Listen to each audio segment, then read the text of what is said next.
বন্ধুরা, আমার কাছে এই 20 টাকা এবং 10 টাকার নোটটি দেখতে পাচ্ছেন, যা আজকের দিনে অতিরিক্ত ব্যবহারের ফলে খুব সহজেই নষ্ট হয়ে যায় এবং যেগুলি আমরা ব্যাংকে জমা দিলে ব্যাংক বাধ্য হয়ে আরবিআই এর কাছে পাঠায় এবং আরবিআই এর পরিবর্তে নতুন নোট প্রিন্টিং করতে শুরু করে।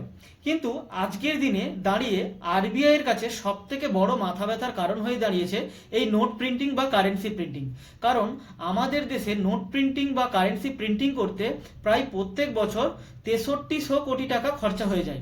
এই কারণে আরবিআই একটি পাইলট প্রজেক্ট লঞ্চ করছে, যেখানে ইনিশিয়াল লেভেলে 10 টাকা এবং 20 টাকার নোটকে প্লাস্টিক বা পলিথিন কাগজের ওপরে ছাপা হবে এবং এটি যদি সাফল্য লাভ করে তাহলে পরবর্তীকালে ধাপে ধাপে 100, 200 এবং 500 টাকার নোটগুলিকে প্লাস্টিক নোটে পরিণত করা হবে।